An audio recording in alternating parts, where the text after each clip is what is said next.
नगे च सुरेन्द्रे च कौशिके पाद संस्पृशि निर्विशेष मनस्काय श्री वीरस्वामिने नमः।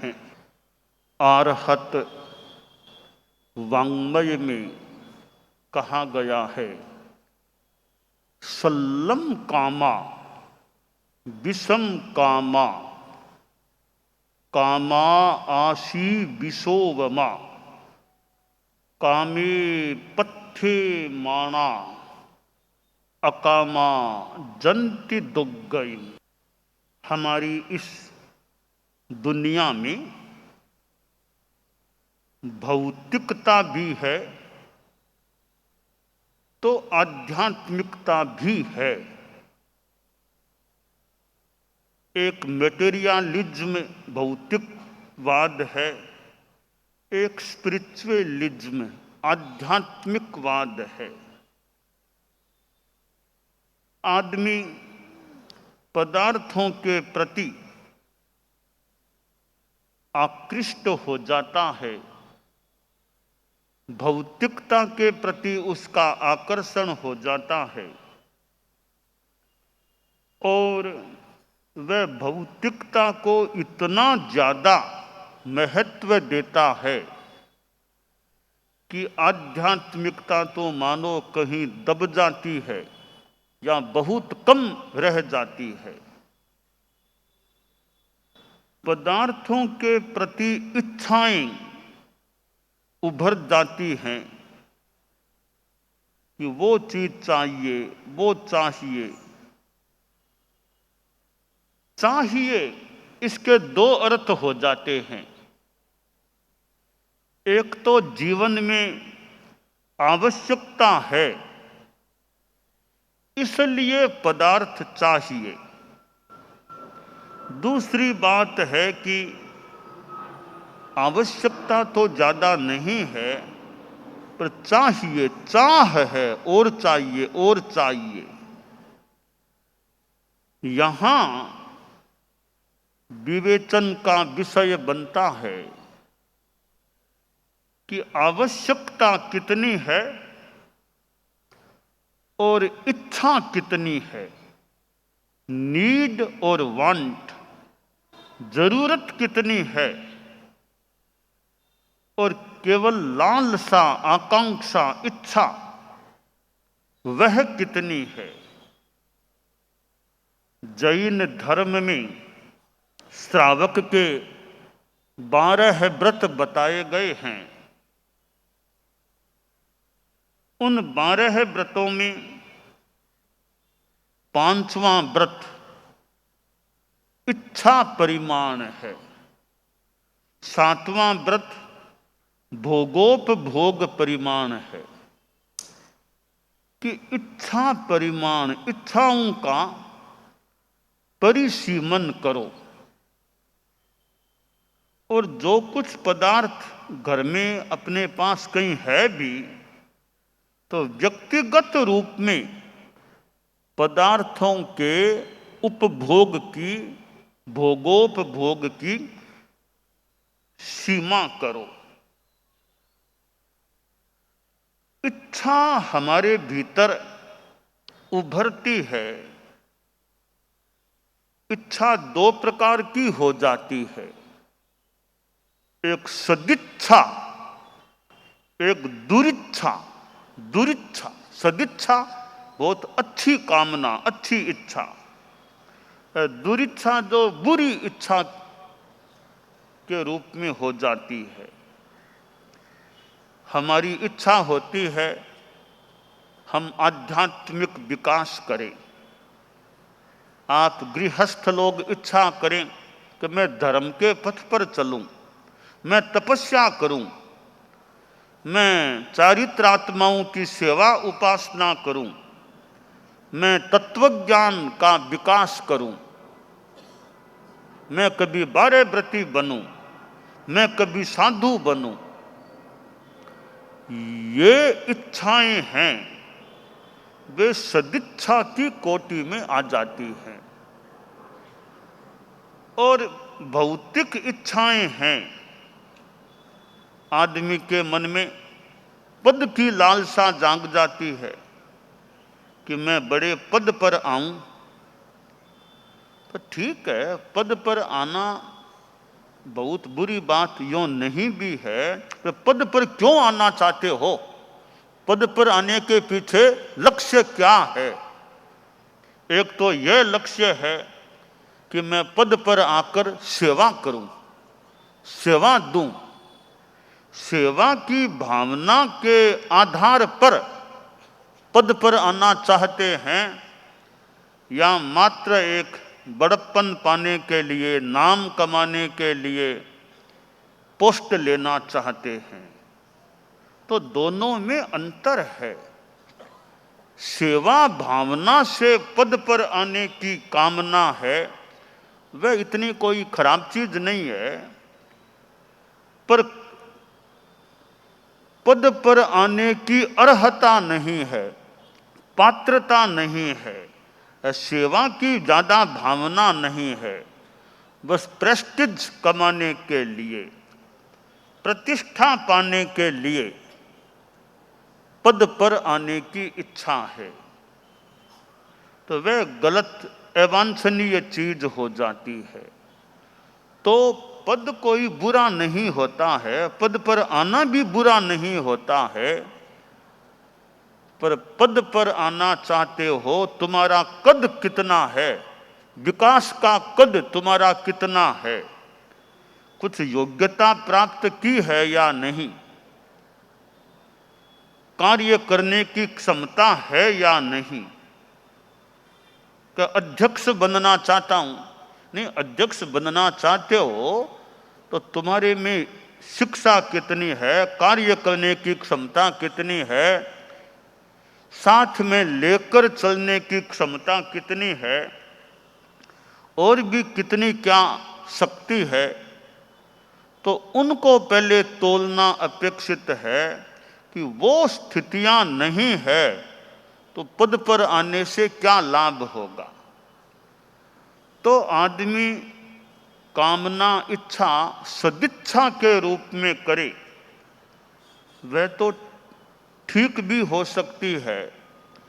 पर जहां मात्र कुछ बड़प्पन के लिए, बड़ा दिखाने के लिए और भौतिकता की लालच के रूप में जो कामना है, वह आत्मा के लिए अहितकर हो सकती है।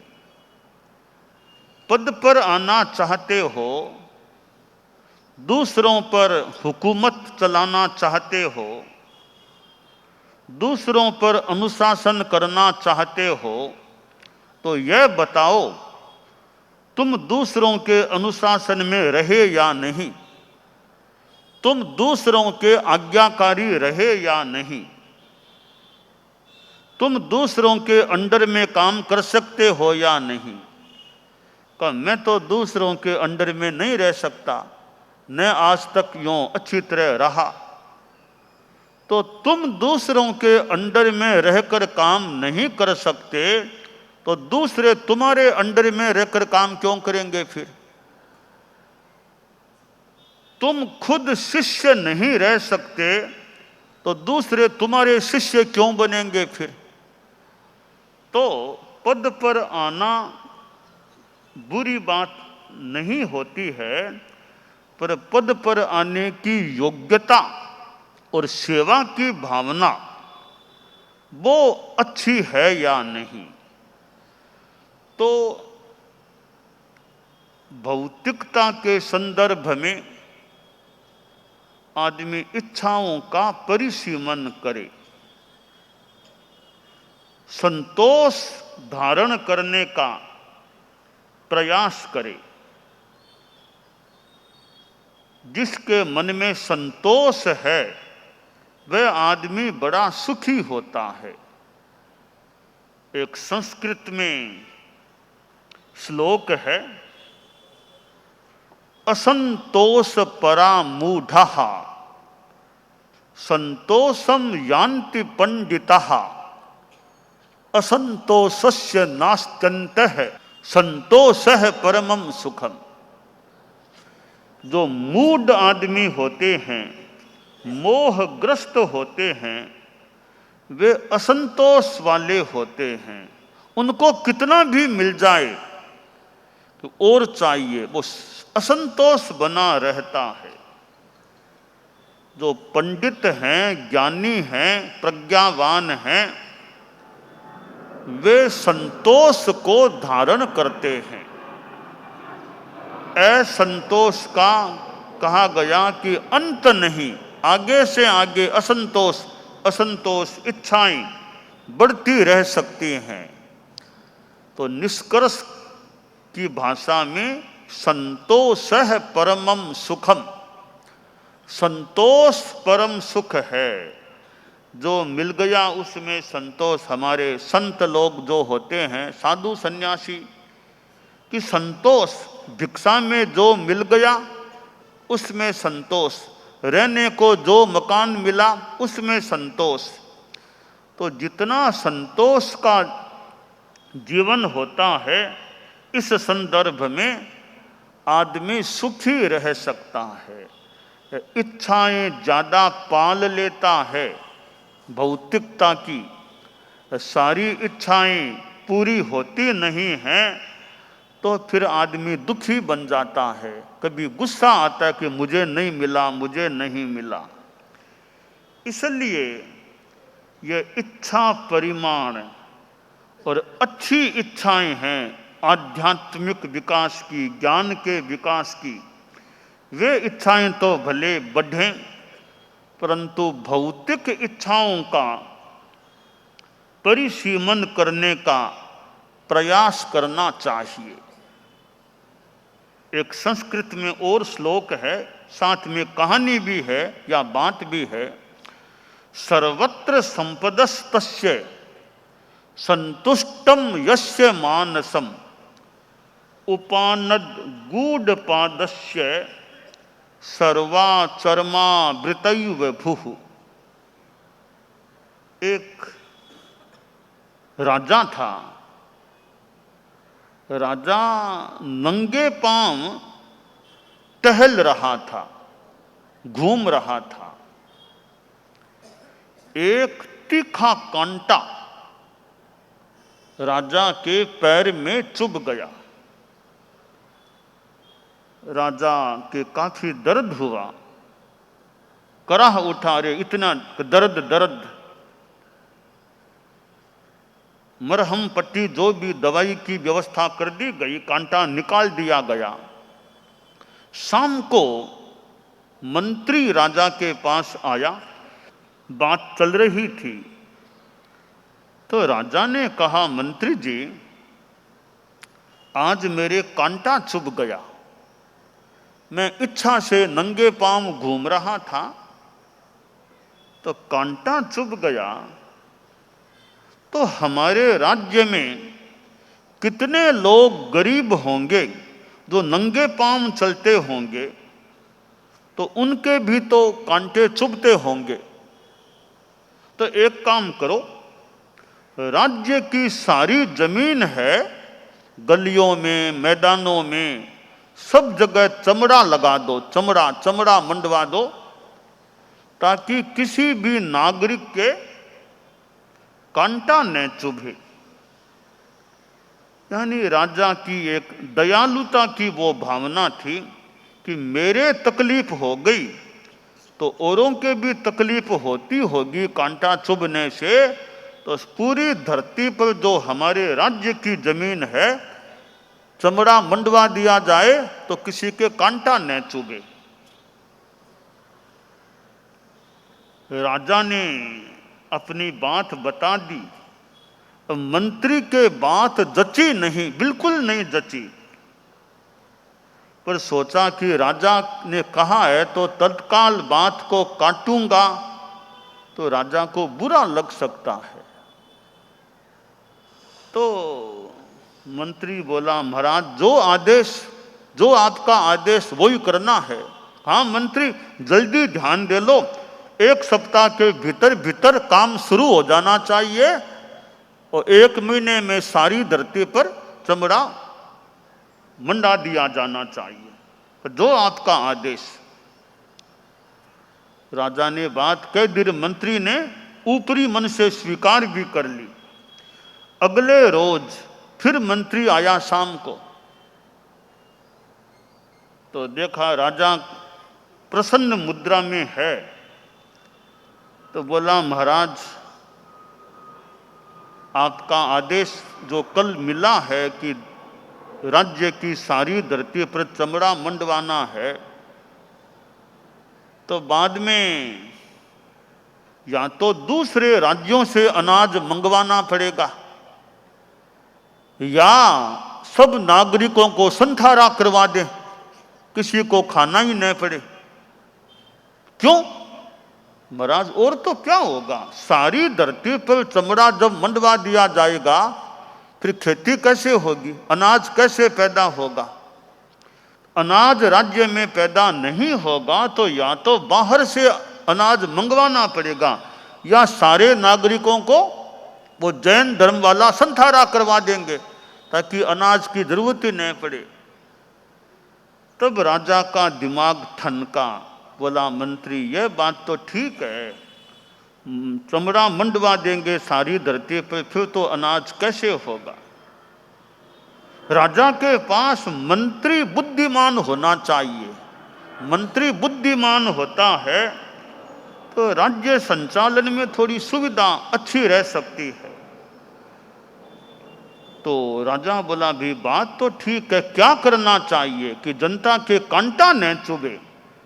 मंत्री बोला महाराज चमड़ा मंडवाने की जरूरत नहीं है, धरती पर हर नागरिक को चमड़े के जूते दे देंगे। हर नागरिक को, जो भी गरीब हैं जिनके पास जूता नहीं हो, हमारे राज्य कोष की ओर से सबको जूते उपलब्ध करा दिए जाएंगे। फिर जूते पहन लेंगे लोग, फिर कांटा क्यों चुभेगा? हाँ मंत्री ये बात ठीक है, ऐसा करेंगे। तो कवि ने कहा कि जिसने पैरों में जूते पहन लिए हैं उसके लिए तो सारी धरती पर चमड़ा हो गया। इसी प्रकार जिसके मन में संतोष आ गया है उसके लिए सर्वत्र संपदाएं ही संपदाएं होती हैं। सब पूरी संपदा है, मन में संतोष है। तो हमें अपने जीवन में संतोष भी धारण करना चाहिए और अच्छे विकास में असंतोष भी कुछ होना चाहिए। एक संस्कृत में है, उक्ति है, कहा गया है कि असंतुष्टो द्विजो नष्ट है, संतुष्टश्चापि पार्थिव है। कि एक द्विज है वो असंतुष्ट है तो नाश की बात है। कोई राजा है, राजा संतुष्ट हो जाए तो अच्छी बात नहीं, राजा में असंतोष रहना चाहिए। असंतोष इस रूप में कि राज्य का और विकास हो, और विकास हो, और विकास हो। इसी प्रकार ज्ञान में थोड़ा असंतोष कि और मेरा ज्ञान बढ़े, और ज्ञान बढ़े, और ज्ञान बढ़े। इसलिए कहीं असंतोष रखना अच्छा है तो कहीं संतोष करना भी अच्छा है। कुछ चीजों में संतोष रखना चाहिए और कुछ चीजों में असंतोष भी रखना चाहिए। संतोषस्त्रिषु कर्तव्य है, स्वदारे भोजने धने, त्रिषु नैवच कर्तव्यो अध्ययने जप दानयो हो। जहाँ अध्ययन की बात है, जप की बात है, दान की बात है, कि वहाँ संतोष नहीं करना चाहिए और भोजन में संतोष करना चाहिए। धन के संदर्भ में भी एक सीमा तक संतोष करना चाहिए। तो असंतोष और संतोष दोनों की अपनी अपनी उपयोगिता है। जहाँ असंतोष करना चाहिए वहाँ हम अच्छे रूप में असंतोष करें और जहाँ संतोष करना चाहिए वहाँ संतोष का प्रयोग भी करें। मुंबई जैसा यह बड़ा शहर, बड़ा नगर, और यहाँ कितनी कितनी चीज़ें बाज़ारों में हो सकती है, दुकानों में कितनी कितनी चीज़ें मिल सकती हैं। और ऐसे भौतिकता के माहौल में भी मन में जितना उचित हो संतोष का भाव हो, कि पदार्थों के प्रति ज़्यादा लालसा नहीं, आकर्षण नहीं। कितनी दुकानें, अब इतनी गहने, आभूषण, सोना चांदी, आभूषणों के प्रति आकर्षण हो सकता है। आदमी यह सोचे कि सद्गुण रूपी भूषण, सद्गुण भूषण वे मेरे जीवन में बढ़ें, सद्गुण भूषणों को भी मैं धारण करके रखूं।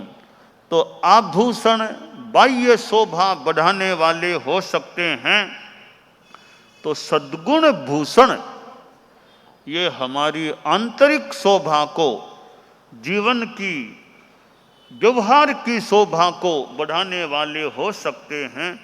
तो हम असंतोष संतोष, इसमें अनेकांतवाद का उपयोग करें कि असंतोष भी कहीं अच्छा है तो कहीं संतोष भी अच्छा है। यथा योग्य असंतोष और संतोष का हम उपयोग करें तो हम विकास की दिशा में आगे बढ़ सकते हैं। दानान शिट्ठम अभयपयाणम सच्चेषु या अणवज्जं वयन्ति तवेषु या उत्तम बंभचेरम लोगुत्तमे समणेनाय पुत्ते।